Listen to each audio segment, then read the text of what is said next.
plus the force march, just making yours better. And because we got Szalami on one side and Give You Anxiety on the other. Let's go to Lipany. And this is in ranked. And these guys, they are doing reasonably well. In fact, at the time of recording, Give You Anxiety is 71st in the world. And Szalami is 36th. Not only 36th, but 45th as well. My sausage boy is definitely showing the big meat here at the top of the leaderboards. Glad to see it. Glad to see it.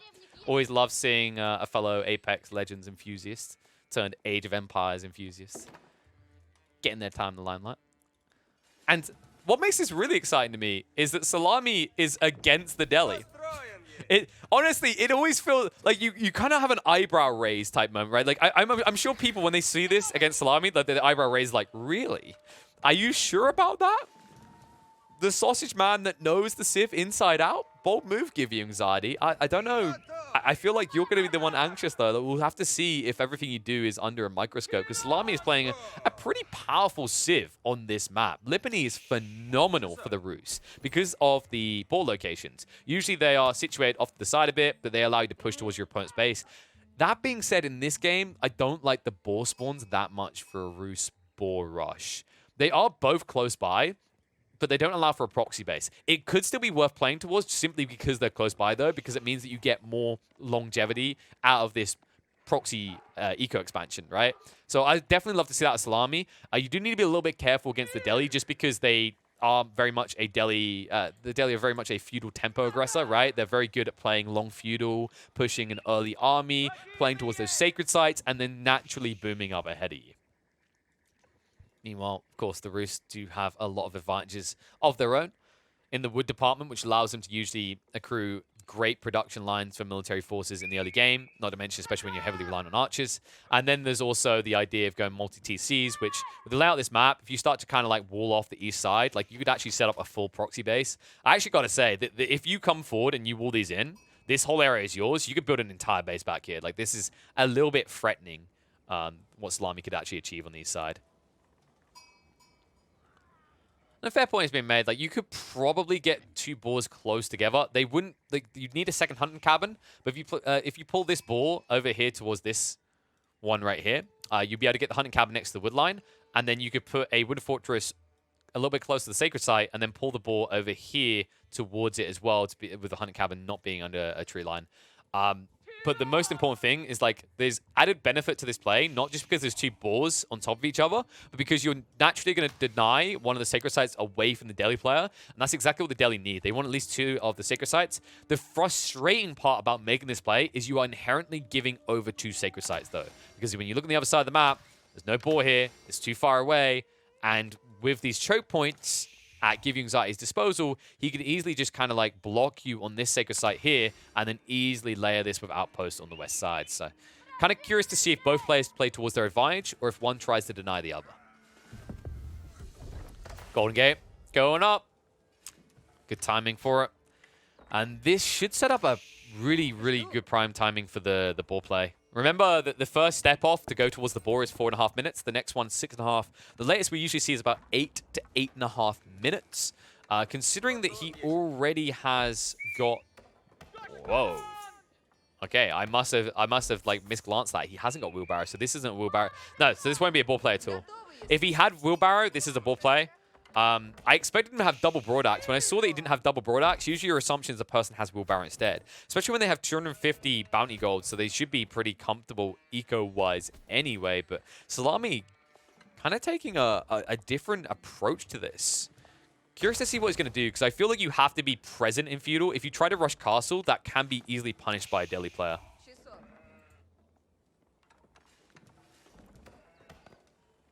There we go, tech up. So no wooden fortress, no broad axe, no wheelbarrow.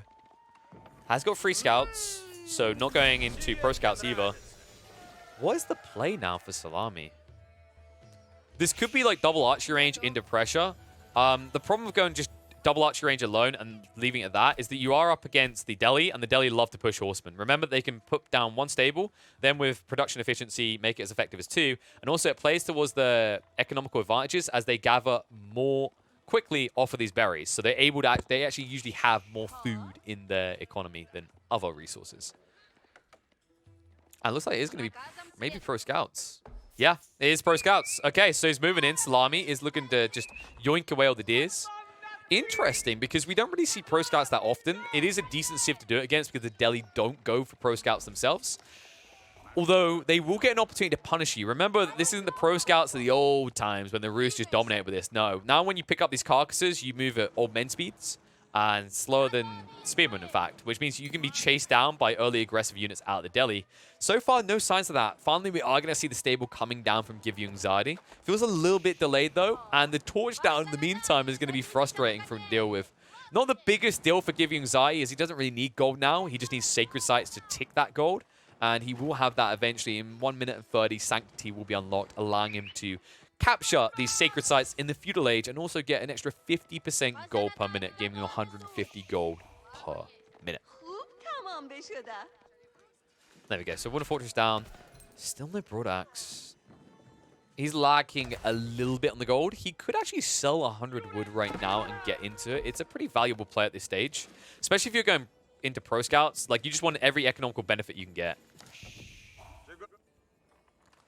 And this is the problem, like, what Gio has done. Like, fair point has been made that he went for the Blacksmith first. It does delay your timing. I kind of like what Gio is doing if he's up against the, like, if he knows that he's up against, like, maybe early aggression, because he can still go back for the stables in time. The issue, however, is if your opponent is doing either Pro Scouts or going for the boar, it feels like you miss an opportunity by going for Blacksmith first. I understand the desire as well, right? Because these are long tech times and they're free, you want to start them as soon as possible, but it does cripple you somewhat. Scholar is at least going to move out. This is one of the benefits of Szalami not playing towards the east side, is this will be a free Sacred Site cap, and then you can focus all attention on the west side. And remember that when you do capture these Sacred Sites, the moment you do it with 150 gold per minute, the first tick of gold you get almost pays for the price of these Scholars because you're pushing them out of the Dome of Faith for 75 gold. Dome of Faith is just amazing, by the way. I don't see a world in which people start pushing the Tower of Victory. It just doesn't feel good. The problem with Tower of Victory is that you are sacrificing a lot of your flexibility early on that is provided to you by a discount of 50% on Scholars. Scholars being critical to almost anything that you want to do as the Delhi. So yeah, until this building changes, I just don't see a world in which Tower of Victory exists. Like, in theory, if a game goes an hour long, Tower of Victory is great, but you can't build your game around an hour in the future, right? You have to think about the next 10 minutes, next 15 minutes. Like, how am I getting to this late game situation? What is enabling it? And also, realistically, the Delhi don't want to be in a hyper late game anyway. If you're playing into Imperial, you're kind of playing to your disadvantage because of those long tech times that you get on all of your elite upgrades. Szalami, pretty good denial on the cap initially, but that is not going to last too long. The scout is going to go down. The wall's going to go up from GUA. Meanwhile, Pro Scouts is still gathering up a crap ton of deer, and it is going to be a Castle rush out Szalami, so this should be good. Straight into Horse Archers, which could completely obliterate what GA has done, because he has actually gone for all 3 production buildings. The issue with this, by the way, is it means you're not necessarily pushing enough archers to repel Horse Archers, and you're not getting enough horsemen to, like, block them and chase them down. And your spearmen should never be able to reach them anyway. They will be Peppa Pigged into the ground, so cool play. And instead, actually, Szalami going to the racks. So, looks like it's going to be a man-at-arms play. An interesting idea here. Does counter out everything you're up against. The only concern is if GUA gets enough wiggle room to rush up to Castle. But considering he only just moved out to Sacred Sites, I think Szalami feels quite comfortable about getting the initial man-at-arms out in the field to block the Sacred Sites. And I believe that is a failed block on the cap. It's hard to see. No, actually, I think he is denying this just about. Yeah, just by a tiny bit. So he's going to go down. He's going to be capped, though. All 3 Sacred Sites under GUA's control. That's a lot of gold, folks. That's 450 gold per minute. Essentially, over 10 villages worth. 11 and a tiny bit villages worth of gathering. And that's something that Szalami just cannot really compete with. Even if he goes hard on the wood, it's not really going to compare. And considering he wants to go in the man-at-arms, he can't go hard on the wood either. He's at least going to go hard towards the relics, though. Warrior Monk starting to march out with that 50% discount. Quite affordable. And relics unlikely to be yoinked by GUA anytime soon. I say that, though. He is now tacking up. And it is going to be the House of Learning. So not even trying to wall up these Sacred Sites. I wonder if that would have been a better play. Feels like a lot of people aren't going towards Combat and Defender anymore. But there are situations where it definitely provides value. And this could be one of them. I guess it comes down to choke point orientation. Like, could you easily stonewall this east side? Could you easily stonewall the west side? East side maybe, but west side is incredibly open. So I think that's what's informing the choice here. And it does offer up a small window of opportunity, but not a big one for Szalami. Yes, he has the man-at-arms. Yes, it's been revealed. But now that GUA has teched up, he can begin to research the home blades. It'll only take him 5 minutes once he starts as well. At which stage, his men-at-arms just exceed yours. Not only with the home blades, aka their damage, but also with their movement speed. Force March is a phenomenal tool here to gap close and block any retreat that Szalami might attempt. And Szalami now hard onto the gold. Interesting that he's still in playing 1 racks. He's going to switch over to the double archery range, so it looks like we might still get the horse archers in the end. This could also just be a play into crossbows, anticipating his opponent is now going to be baited to man-at-arms. And I like that idea if that's what Szalami's doing here. Like, he's revealed his hand. GUA is likely to counter by matching him because of the points we mentioned, right? Home blades, plus the force march, just making yours better. And, hello? Oh my god, he went on the wood line! He went on the wood line! He gets it! He gets everything! That's 70 villagers gone, and he instantly builds the wooden fortress. Szalami with a big brain play! The balls on this man! He stands up, he unzips, he flaps him on the table, and he says, what you got now, GUA? What you got now? Oh my god!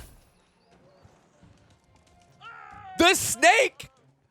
The sausage man, and now look at the eco difference!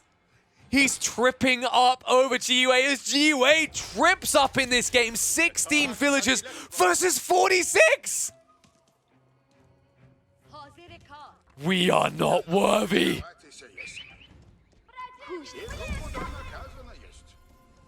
Leroy, the monk hero. Smug look in his face. All in a day's work, boys. All in a day's work. Got to get that relic back to base now. That was mission 1, but I decided to take a detour on the way.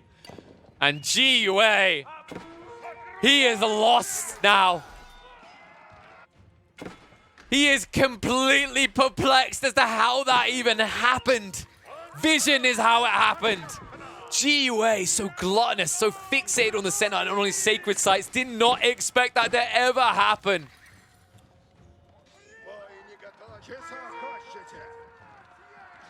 The monkey boy makes a monkey out of GUA now. And he'll even sit in the back of his base looking to just take wood. Have you not taken enough already, Szalami? Have you not taken enough? How is this reaching, seriously? I mean, it's fine. If the villagers die, you're just killing what was yours once upon a time, and now everything is falling apart. I don't know how the hell you even try to match this push. Szalami now up to 24 military, GUA at 15. What a play, what a turn for this game. Szalami flips the table on GUA. GUA looking so dominant up to that point. Controlling all the sacred sites, reaching his tech timing, looking like in 5 minutes, Home Blades is just gonna absolutely clap Szalami. But Szalami, he looks, he strokes his chin, he yoinks the villager, and then he says, easy clap himself.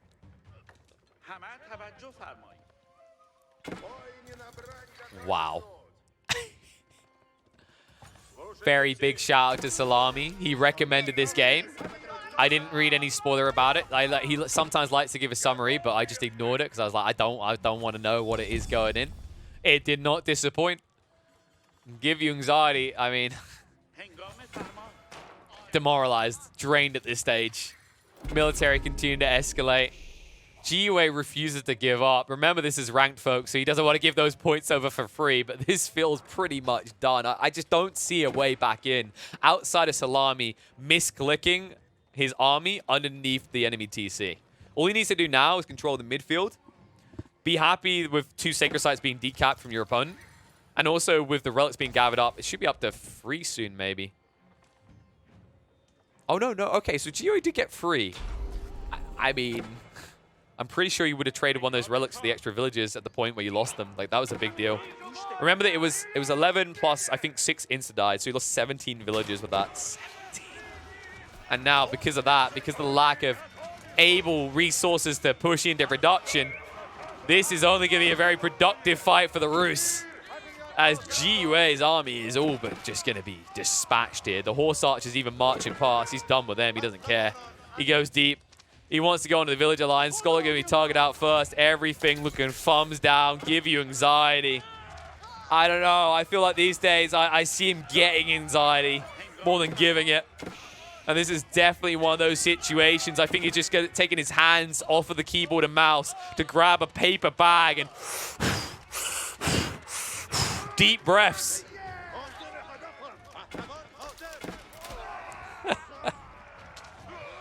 Oh, and this is why we watch him, folks. Whether it's GUA or Szalami, like, the moment I got into this game, I knew something special was going to happen because these two players, they always deliver entertaining games, whether they go an hour long or 20 minutes long.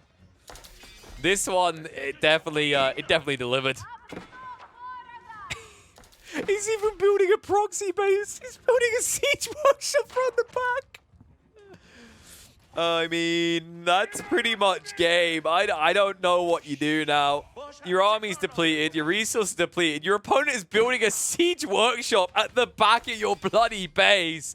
This is about to get bloody, and I think Give You Anxiety, he would just call it. Szalami coming in big with a warlord play. Big brain play. Catches GUA completely off guard and gives him an easy win.